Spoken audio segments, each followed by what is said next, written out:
La Iglesia de Restauración lo invita a compartir un tiempo con la Palabra de Dios, de la mano del pastor Walter Escalante.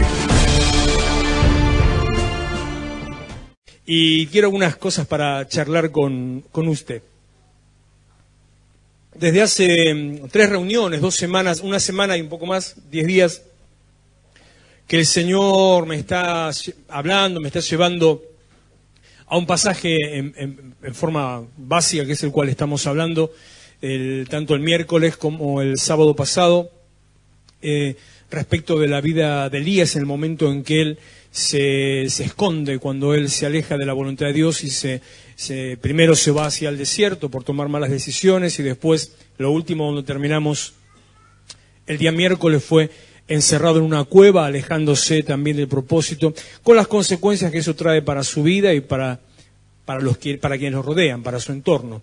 Porque nuestras decisiones, tengo que decirle esto, nuestras decisiones, más cuando son tomadas en forma emocional, cuando nos dejamos arrastrar por alguna crisis, por algún dolor, por alguna angustia, cuando nos dejamos llevar por lo que golpea nuestro corazón, por alguna situación que pasó, no nos afectan solamente a nosotros, sino que tomamos una decisión, nos afecta directamente el resultado de esa decisión, pero siempre, esto es algo que usted tiene que entender, varones más les digo a ustedes, hombres sacerdotes de su casa, siempre nuestras decisiones afectan a todo nuestro entorno, porque hay una relación de autoridad que hace que se desate una cadena, un efecto cadena sobre todo alrededor. Entonces no solamente afectó a él, sino que todo el entorno fue transformado por una mala decisión que él tomó. Pero si bien hoy va a seguir hablando, y voy a hacer una mención a Elías, sobre la necesidad del cambio. Él fue un hombre que en este momento, en esta etapa en su vida, que fue la última etapa de su ministerio. Después de este pasaje, después de terminar esta historia, el ministerio ocurrió simplemente algunos eventos más que el Señor le mandó a hacer, pero ya su ministerio había llegado a su fin por dirección de Dios, por no aceptar o por no querer cambiar. Me gustó, me impactó lo que decía la pastora sobre la necesidad de tener entendimiento, de que Dios nos guíe el entendimiento, que nos sumemos a ese entendimiento, que nos conectemos con Dios, que seamos guiados por Dios, porque Él nos lleva para un propósito y para una bendición. Pero a veces nosotros somos, ¿sabe cómo somos? Yo tenía un profesor de matemática en primer año que decía cráneos petrosos.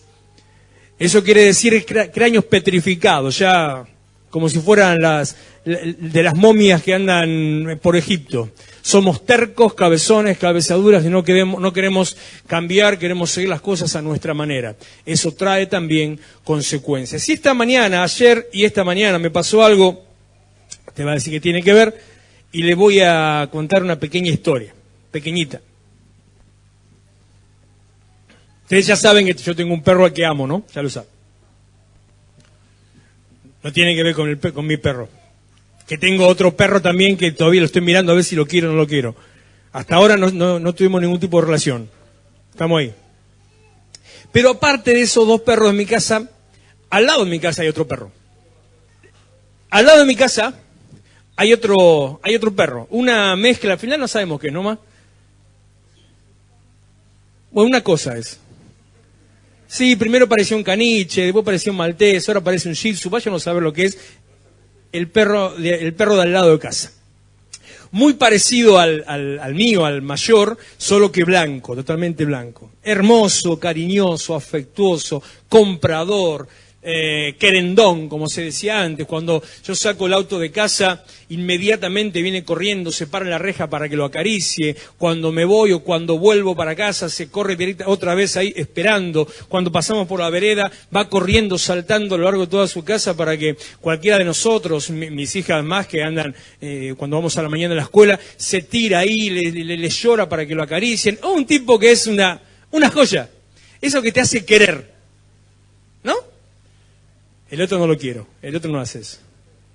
Pero hablemos de este perro. Entonces esta mañana lo estaba mirando, salí 5 minutos, no muy temprano, y me quedé mirando al perro. Le digo blanco, no tiene rulos como caniche, sino tiene el pelo medio crespo, como rizado. Y me lo quedé mirando. Encadenado, una cadena larga, todo sucio, mojado, las patas embarradas, el hocico todo embarrado, y el tipo quería que yo lo acaricie. Yo lo miraba, ¿no? Y tuve un pensamiento, me agarró un ataque así filosófico. Y dije, ¿para qué tenés un perro? ¿Cuál es el propósito? ¿Para qué uno tiene un perro? Y puede haber, si yo le hago esa pregunta, puede haber infinidad de respuestas según lo que piense o lo que quiera, o si tiene o no tiene un perro. Usted puede tener un perro chiquito de mascota para tenerlo a UPA, puede tener un perro mediano que le haga compañía y según el carácter que tiene está con usted o está jugando o juega con los chicos. Puede tener un perro grande que lo tiene de guardián o también de compañía y para eso tiene un parque o un patio grande donde el perro puede estar. Puede tener un perro medio salvaje, como hay algunos, que yo no los tendría, pero hay gente que le gusta, esos perros que ya son violentos, salvajes, agresivos, y los tienen para una situación de cuidado, para que sean vigilancia de su casa. Puede ser un montón de motivos para los cuales los tenga. Entonces yo miraba a este que ni sé cómo se llama, y yo decía, de guardián no es, porque es una cosa así, parado es esto. Cuando pasa la gente, no lo vas a escuchar ladrar nunca. Saca la pata así para que lo acaricies. O sea que de guardián, nada. Mascota no es. O faldero, digamos, no es. Porque si fuera faldero tendrías que tenerlo adentro de tu casa, a los pies, jugando con el perrito. No, está afuera, todo chorreado, mojado, embarrado y atado a una cadena. La semana pasada encima... Un hombre pasaba caminando por la puerta de casa y me dice, discúlpeme, señor, ¿usted sabe si vive alguien en la casa de al lado? Y yo digo, sí, ¿por qué? Porque ese perrito está al rayo del sol y sin agua, eso es una tortura, eso es inhumano. Y yo digo así, sí, obvio, es canino, no es humano. Pero digo, eso es inhumano, no se puede. Y yo me lo quedé mirando y digo, ¿qué quiere que le haga? Ya no existe como antiguamente que uno podía hacer una denuncia de ese tipo, no está considerado maltrato animal, pues salvo que fuera una situación un poco más violenta que llegara. Entonces yo decía, ¿para qué tenés un perro? Y eso me llevó a otros pensamientos. Para terminar con la historia del perro, que en definitiva no sé para qué lo tienen el perro, le dije al dueño unas cuantas veces, le dije, te lo voy a afanar, te lo voy a robar. Y se ríe, sí, yo te lo voy a robar ese perro, le digo. Ahora ya creció, ya no lo puedo sacar por la reja, ya no sale, o sea que ya se complica. Hasta hace unos meses era fácil sacarlo por la reja, ahora ya no. Pero le digo, te lo voy a robar. Entonces cuando le digo, ¿qué haces? ¿Por qué lo tenés así? No, la típica argentina, ¿no? No, mi vieja. Pero si vos ves que tu vieja hace lo que hace con el perro y vos te importa el perro, mete el perro adentro, cuida al perro, ¿no? Bueno, problema de ellos al margen. Pero me quedé pensando sobre esa situación toda esta mañana, entre mate y mate, trasladé ese pensamiento a muchas otras cosas que nosotros podríamos pensar o podríamos preguntarnos, ¿para qué? El para qué. Y una de ellas hace un tiempo atrás, hace unos cuantos meses atrás, estuvimos hablando mucho de ese tema y me volví otra vez al corazón porque hay una necesidad profunda de comprensión, como decía la pastora, de entender. Entonces decía, no le voy a decir cuál es nuestro propósito, que hablamos un montón de tiempo, para qué estamos, para qué nos creó Dios, no pasa por ahí la cosa, sino que mi pregunta es, ¿para qué está la iglesia? ¿Para qué existe la iglesia? ¿Cuál es la función, el trabajo? ¿Para qué hacemos cultos, reuniones? ¿Para qué nos reunimos una vez por semana o 2 veces por semana? ¿Para qué nos esforzamos? ¿Para qué trabajamos? ¿Para qué invertimos tiempo, trabajo, dedicación, esmero, cansancio, dinero? ¿Para qué hacemos todo eso? ¿Para qué viene usted, deja sus cosas, tal vez sus otras ocupaciones, sus obligaciones, o tal vez sus gustos? Podría estar mirando una película, mirando un partido, comiendo una picadita, haciendo algo más relajado. ¿Para qué? ¿Cuál es la razón? ¿Cuál es el propósito? ¿Para qué existe la iglesia? Entonces, yendo ahí mis pensamientos, decía, bueno, la iglesia, la definición, podríamos decir, casi teológica de la iglesia, para dar una definición espiritual de la iglesia es, teológicamente, la asamblea de los redimidos. La asamblea de los redimidos. O sea, usted es un redimido. ¿Qué quiere decir redimido? Que Jesucristo, cuando lo salvó con su sangre, pagó por su vida y lo rescató de la condenación y lo rescató de la perdición en el infierno. A eso se llama redención. Redimir, Cristo nos redimió, nos pagó. Entonces, la iglesia es la asamblea de los redimidos. Yendo un poquito a algo más contemporáneo, a palabras más actuales, a un pensamiento más de hoy, más local, yo digo, bueno, entonces podríamos decir que es la reunión, el encuentro, o la reunión de los que han tenido un encuentro con Dios. Porque si usted fue redimido, si Jesucristo lo salvó, si Él lo limpió y lo lavó con su sangre, si Él lo rescató, entonces usted tuvo en algún momento un encuentro con Dios. Me animo a preguntar, no sé si me animo, pero preguntaría, ¿tuvo usted un encuentro con Dios? No importa la intensidad, no se fije en la intensidad ni se detenga la intensidad. El encuentro con Dios puede manifestarse de muchísimas maneras distintas. Dios conoce nuestra necesidad, Dios conoce nuestro corazón, Dios conoce nuestro temperamento, Dios conoce nuestro pensamiento. El encuentro con Dios se hace en la manera en que nosotros llegamos a entender que ese es un encuentro con Dios. Unos tienen un tipo de manifestación, otros tienen otras. Unos ríen, otros lloran, otros se caen, otros saltan, otros gritan, otros bailan, a otros no les pasa nada. Pero hay algo que demuestra realmente lo que es un encuentro con Dios. Decía el miércoles cuando estábamos, creo que fue el miércoles, no me quiero confundir, cuando estábamos enfocados en ese momento en que Elías estaba encerrado en la cueva, lo pasé por alto, lo leí, ahora recuerdo sí, el sábado pasado con más detenimiento, y hoy quiero volver sobre eso también. Cuando estaba en la cueva encerrado, que Dios viene a Elías, Dios le habla a Elías, se acerca y le habla, y Dios se hace un montón de cosas. O sea, permítame esta expresión, si le molesta lo que digo, bueno, aguántese, rasquese, después se le pasa. Dios le hizo un poco de circo a Elías. Manifestaciones emocionales, espirituales, como para decir, todo esto soy yo. Entonces dice, y para que usted sepa de qué estoy hablando, Primera de Reyes, capítulo 19, versículo 11. Primera de Reyes, capítulo 19, versículo 11. Dios le dijo a Elías, sal fuera y ponte en el monte delante de Jehová.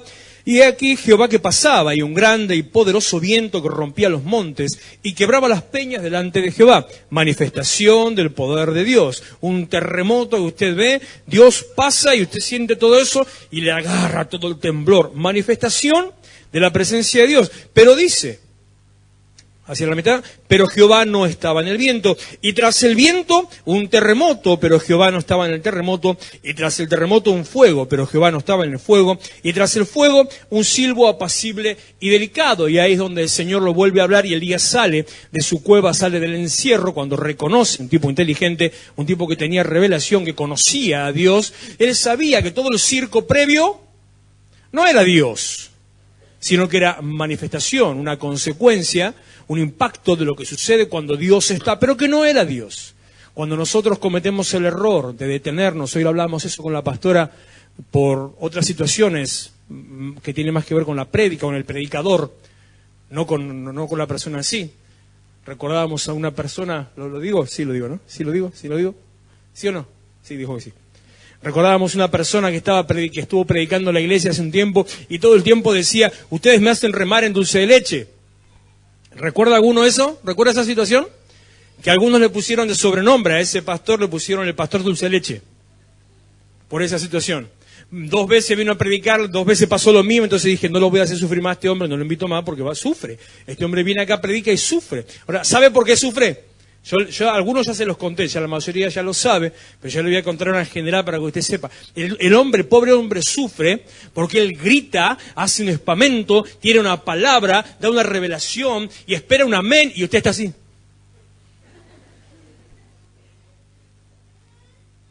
Entonces él dice cosas como, qué sé yo, qué le puedo decir, a ver, un predicador, a ver, Dios va a hacer cosas grandes en tu vida. Y el tipo se deprimió.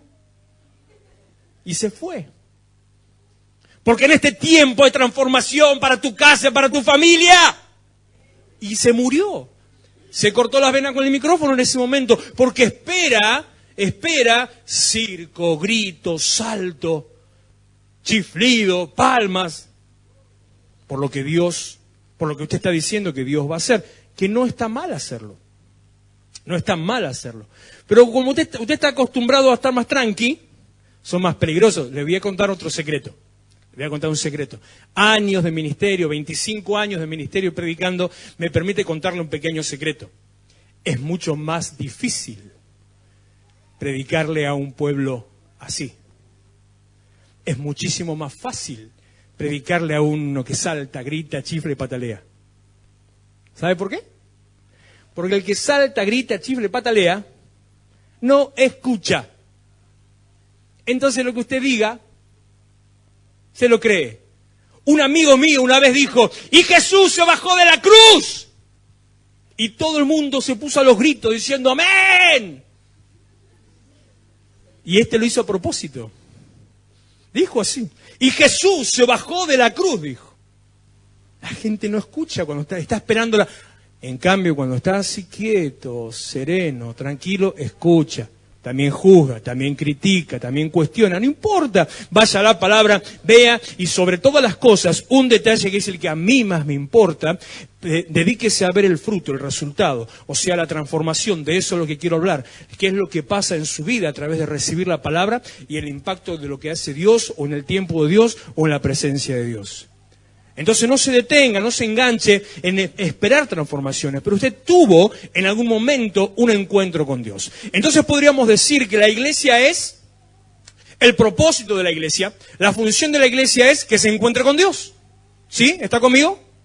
¿Estamos de acuerdo? Dice Éxodo capítulo 3, versículo 1, un texto que usamos mucho para trabajo del liderazgo, en el liderazgo pastoral.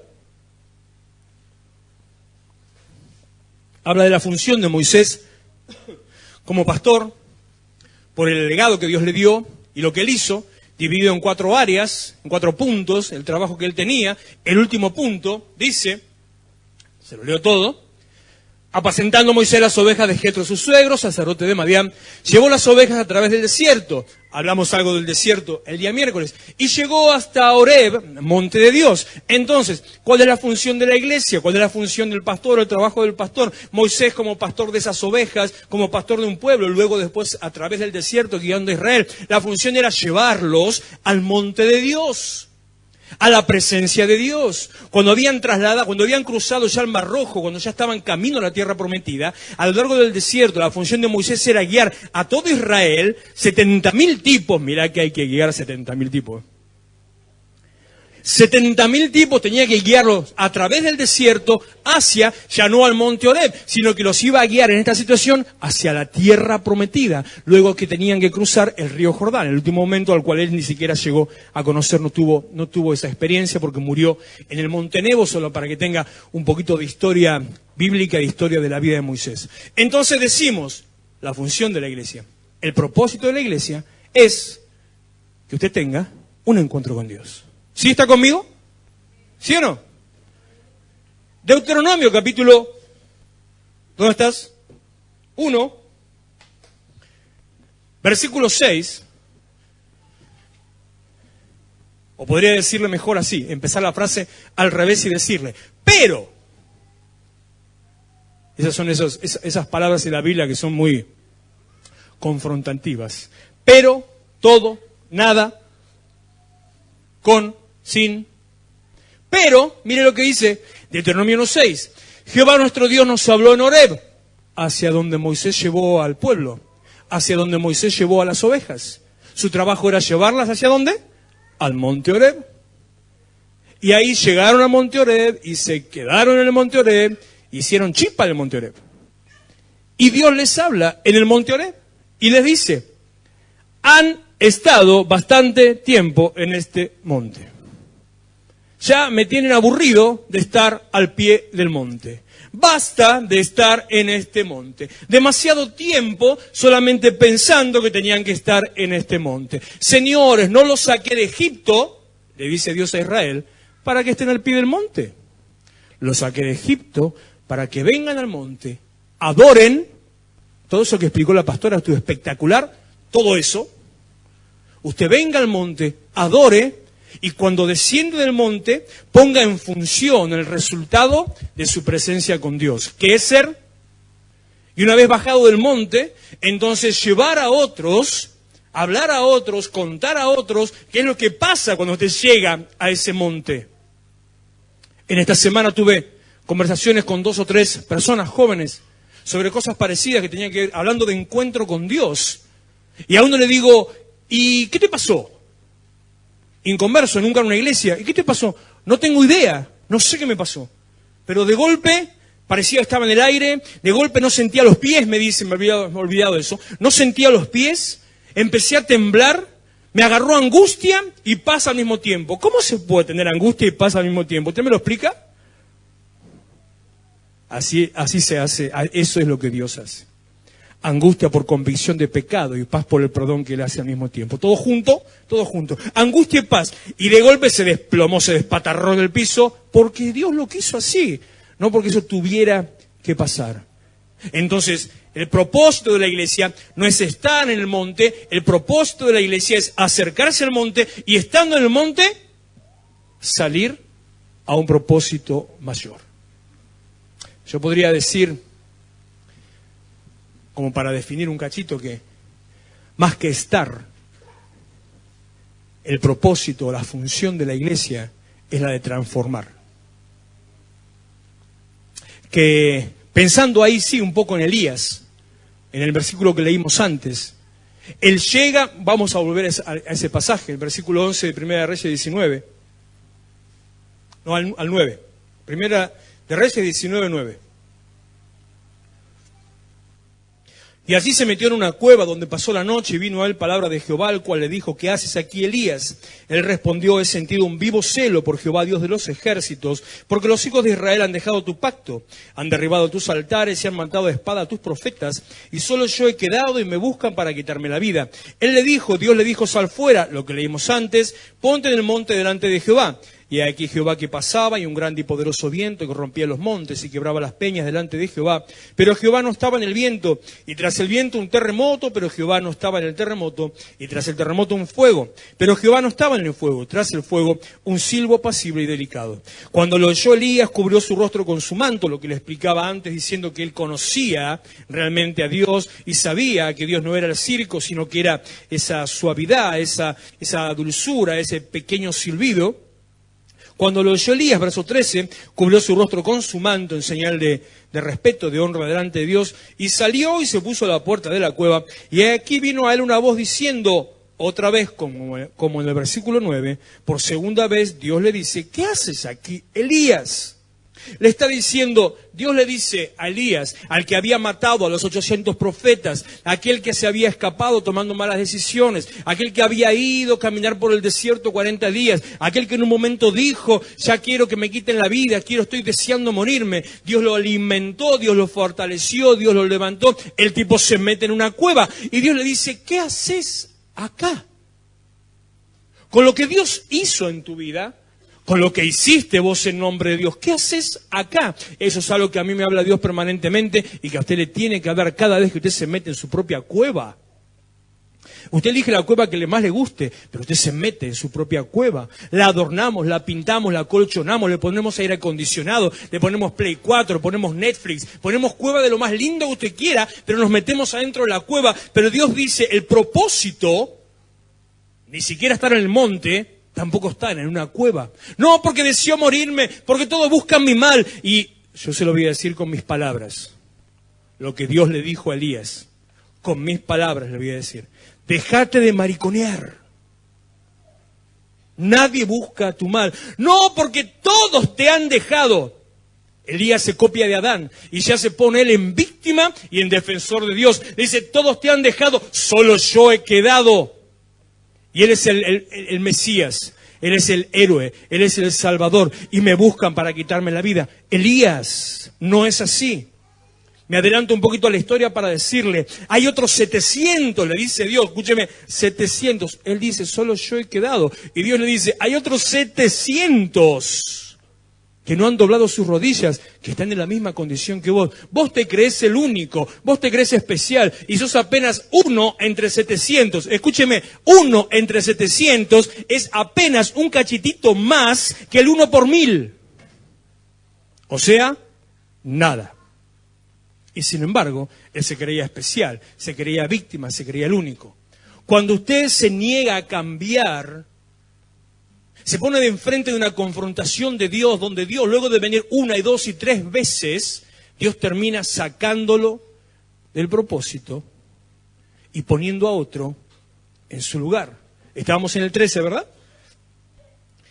Final del 13. Viene a él una voz diciendo, ¿qué haces aquí, Elías? Él respondió, he sentido un vivo celo por Jehová, Dios de los ejércitos, porque los hijos de Israel han dejado tu pacto, han derribado tus altares, han matado a espada a tus profetas, y solo yo he quedado y me buscan para quitarme la vida. Lo mismo, esto lo dije ya muchas veces, lo mismo que había dicho en el versículo 10, lo mismo dice en el versículo 14, exactamente las mismas palabras, escúcheme, entre el versículo 10 y el versículo 14.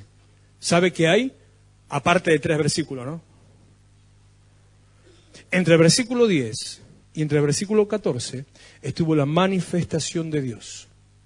La voz de Dios 2 veces. La mano de Dios extendida 2 veces.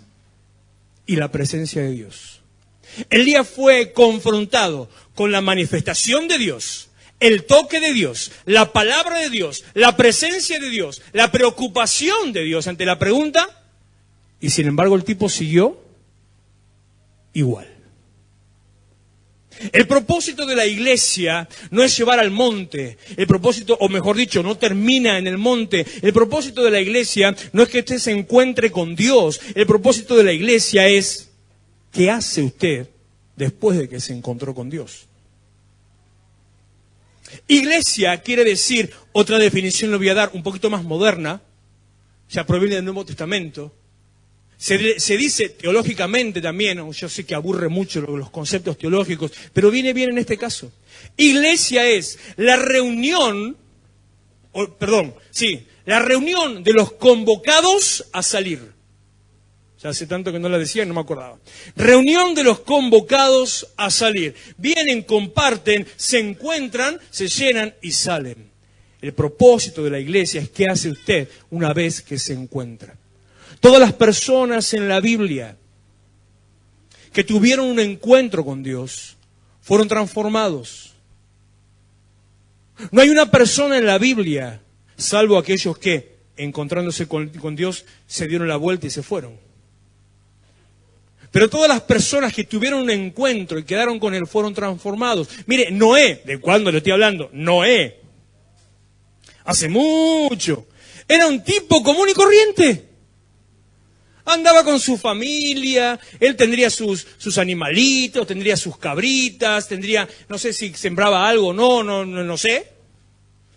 Nada. Y un día se le aparece la voz de Dios y le dice, construí una arca, así, asá, que esto, que lo otro, ¿vio la película Todopoderoso? Bueno, piense lo mismo, pero más viejo. Hace esto, el otro, sin Morgan Freeman, que es el Dios negro, sin ese, la misma situación. Y hace esto, y hace esto, y hace esto, y hace esto. Noé se encontró ante la disyuntiva, ¿le creo o no le creo? Pero ¿sabe qué fue lo que lo marcó a Noé? Él escuchó a Dios.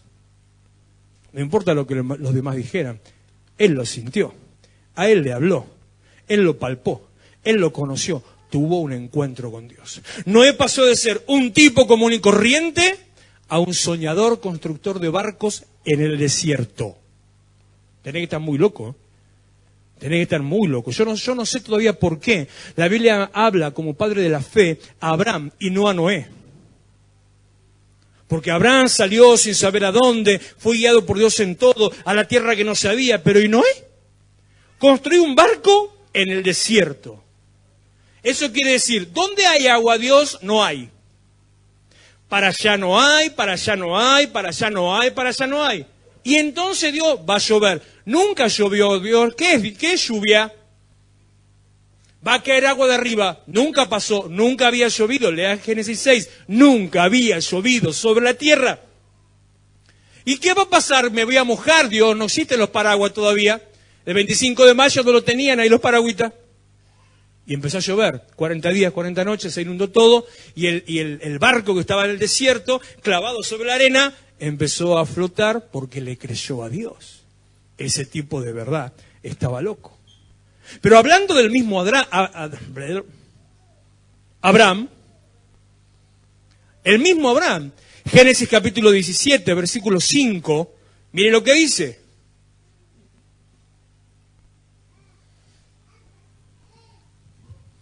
(17:5) No se llamará más tu nombre Abraham, sino que serás... Lea, ¿qué dice ahí? La H es muda, pero se ocupa un lugar, ¿Sí? Ignore la H, tiene doble A. Como dice mi hija, como decía cuando era chiquita, que decía que ella se llama Nara, pero le dice Nara. Así era, ¿no? O al revés. Pensaba que era sobrenombre por los que le decían mal con una sola A. Ya no será tu nombre Abraham, que significa padre honrado, sino que será tu nombre Abraham, que significa padre de multitudes. El encuentro con Dios transforma tu vida, el encuentro con Dios transforma tu destino, el encuentro con Dios transforma tu futuro. Cuando te encontrás con Dios, no podés ser la misma persona. Versículo 15, Génesis 17, verso 15. La esposa, ¿se acuerda de la esposa de Abraham? ¿Sabe cómo se llamaba?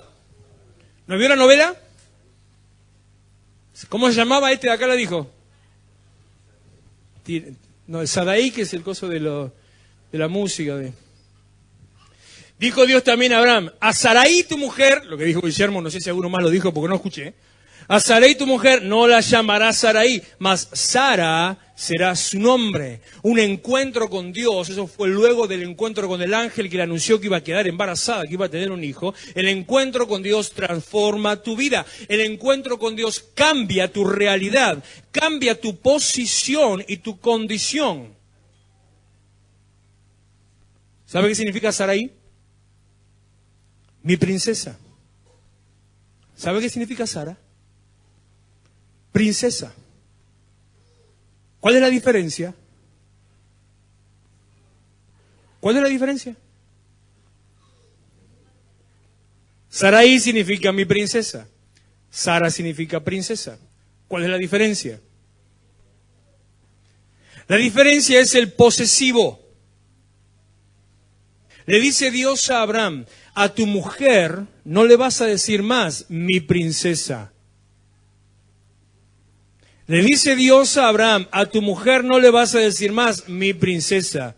No es tu princesa, tu mujer es princesa, no tuya.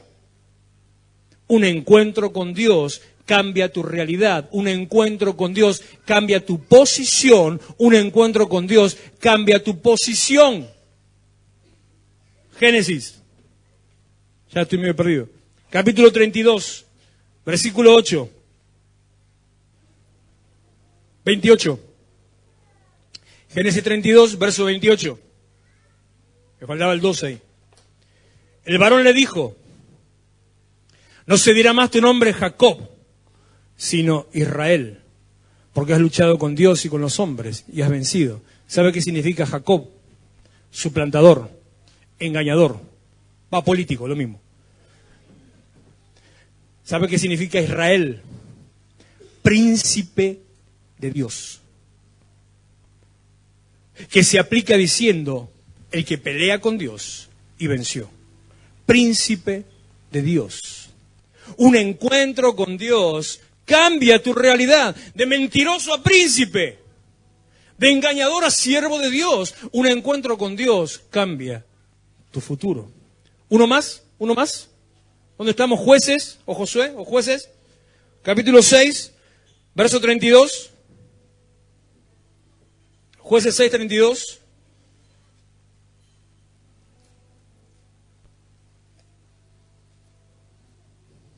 ¿Dónde estás? Acá. Aquel día Gedeón fue llamado Jerobaal, esto es, contienda Baal contra él, por cuanto derribó su altar. ¿Sabe qué quiere decir Gedeón? Poderoso, destructor, guerrero. ¿Sabe qué quiere decir Jerobaal? El que destruyó a Baal, que era un dios falso. Un encuentro con Dios te lleva al cumplimiento del propósito de tu vida. Destructor para vencer, Jerobbaal, el que venció a Baal. Un encuentro con Dios te saca del anonimato y te pone delante de los demás. Un encuentro con Dios te saca de la quietud, de la ignominia, del desconocimiento, del vacío, y te presenta delante del cumplimiento del propósito de Dios para tu vida. Dios tiene un propósito con tu vida. No sos una persona nacida para ocupar un lugar en la tierra y nada más. No sos una persona preparada para morirte y ocupar un lugar en una tumba en la tierra y nada más. Sos una persona con un propósito de Dios, de transformación. Transformación. Segunda de Corintios, capítulo 3, versículo 18.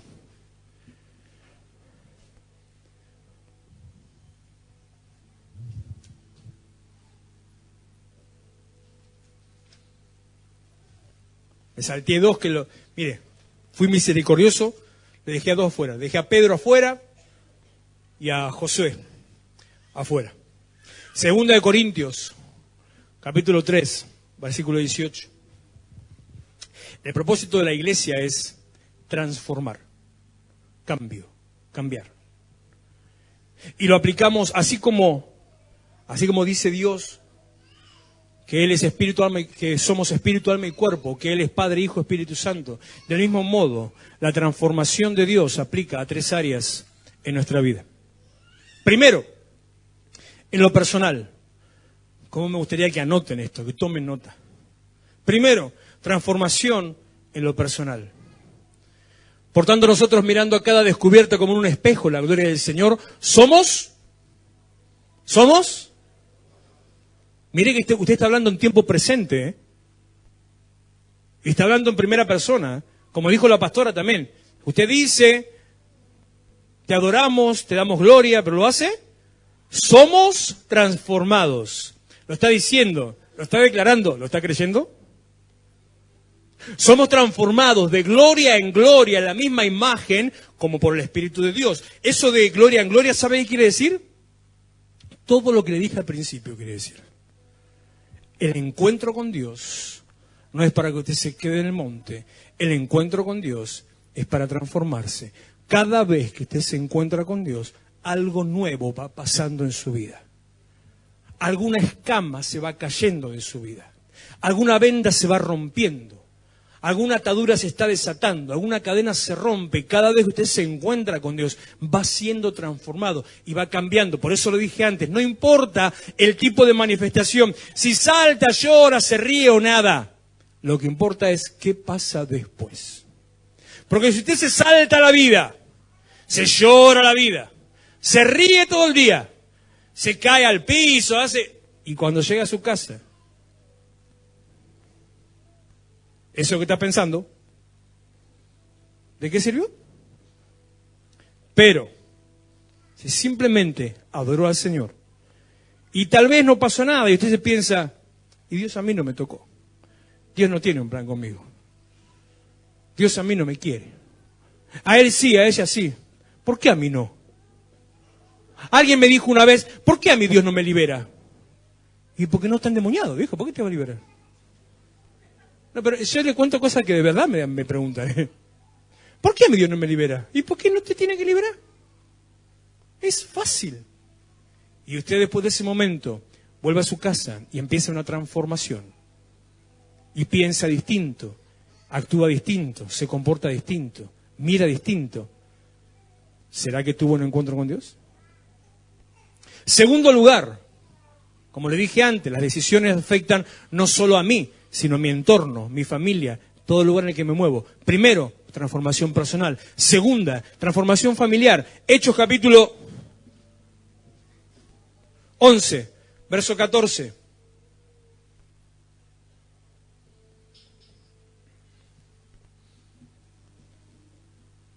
Estaba Pedro en la cárcel. Bueno, si le cuento toda la historia no terminamos más, pero estaba Pedro en la cárcel, estaba encarcelado, estaba esperando morir. Oraron, cantaron un himno a Dios, no era Pedro, era Pablo ese, ¿no? Pablo en la cárcel. Oraron, cantaron un himno, se pusieron ahí a alabar a Dios, se empezó a temblar todo, se sacudió todo, se rompieron las paredes, se rompieron las rejas, se cayó todo. El carcelero, cuando vio lo que pasó, sale corriendo y dice, me voy a matar, se quiso suicidar. Porque dijo, cuando vean los soldados, cuando vea el gobierno, que están todos los presos libres, me van a matar. Entonces antes que me mato y listo. Y Pablo dice, no, tranquilo. Cree en el Señor Jesús y serás salvo. Tú y toda tu casa. Un encuentro con Dios, una transformación, un cambio en tu vida, afecta a tu vida, afecta a tu familia. Empieza por uno, a veces por un chico, un nene, a veces por la mujer, por la madre, a veces por el padre, a veces por un adolescente. No importa por dónde, empieza por uno, pero la transformación se extiende a toda la casa. Tercero, la transformación alcanza a un nivel social. Transformación personal, transformación familiar, transformación social. Mateo, con esto terminamos. Capítulo 5, verso 14. Bueno, casi terminamos, pero terminamos.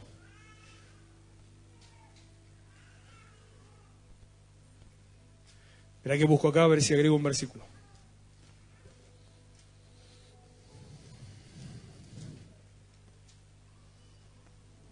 ...13 y 14... y 15 y 16... principio de año, 2 meses estuve con estos 4 versículos. Mateo 5, versículo 13. Ustedes son la sal de la tierra, pero si la sal se desvanece, ¿con qué será salada?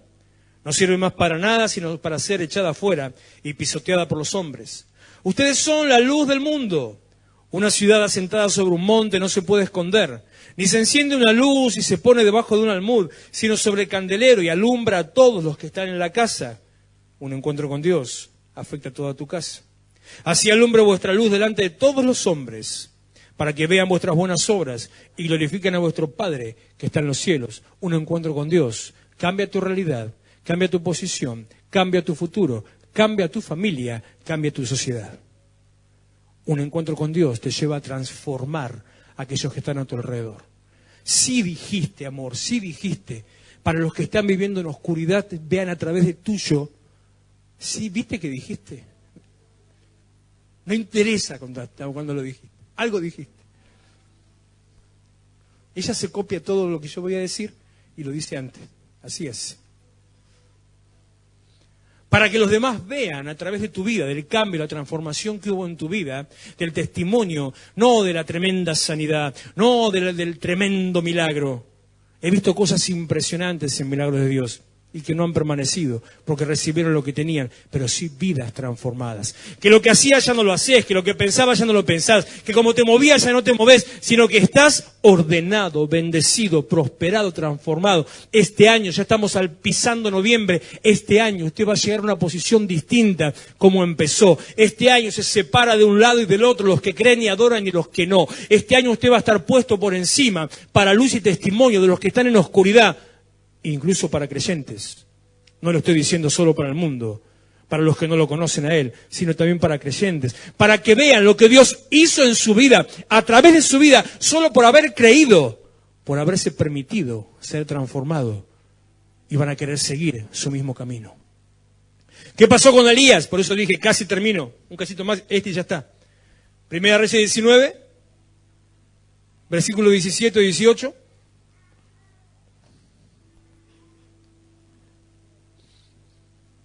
Del 15 arranco. Le dijo Jehová, ¿estás ahí?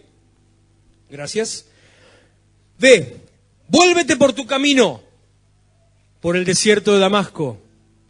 Cuando usted no quiere cambiar, piensa que por no cambiar zafa de todo y ya está.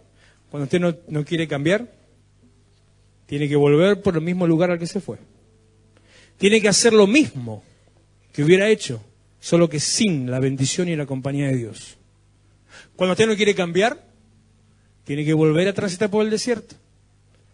Tiene que meterse de nuevo en el desierto del cual Dios lo sacó, porque usted se metió. Solo que ahora Dios le dice, ahora salí vos. Cuando usted no quiere cambiar, Tenés que hacer igual lo que Dios te manda hacer. Jonás, metido en el estómago de un gran pez, con olor a pescado podrido y a vómito de pez encima, tuvo que salir y decirle al rey de, ¿cómo se llamaba la ciudad? Al rey de Nínive, decirle, arrepiéntanse porque viene para ustedes condenación. Todo apestado a pescado, tuvo que hacer la voluntad de Dios.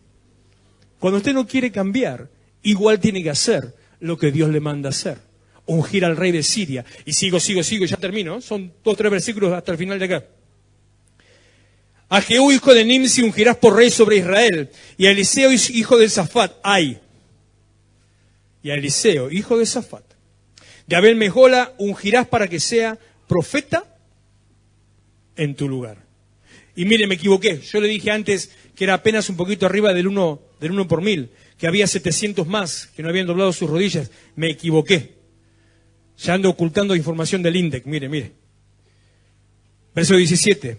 Y al que escapare de la espada de Hazael, Jehú lo matará, y el que escapare de la espada de Jehú, Eliseo lo matará. Mire el 18. Y yo haré que queden en Israel, ¿cuánto? Es apenas el... Espera, cachito. Walter, haceme la cuenta. ¿Dónde está? Se me fue. No te vi. Haceme la cuenta. 1 entre 7000. Es el 007 por 1000. Ni sabés, no importa, bueno. Menos del 0,1 por 1000. O sea, no sos nada. No sos nada, creyéndote que eras mucho. Y Dios te reemplaza poniendo a otro en tu lugar. Pero si usted se anima a cambiar y a ser transformado, y transformado para transformar, su vida va a estar puesta en una posición de testimonio y de luz. Para que aquellos que están en oscuridad y en tinieblas, los que no saben cómo caminar, cómo salir de su condición, los que no saben que necesitan a Cristo, lo vean a usted y digan, hay una manera distinta de vivir y yo quiero tener también esa misma manera. Póngase de pie, por favor, y terminamos adorando al Señor. Iglesia de Restauración, Avenida San Martín 2324, Florencio Varela. Los esperamos los miércoles a las 20 horas, sábados 19:30 y los domingos, reunión de jóvenes a las 18 horas. Vení a encontrarte con tus sueños.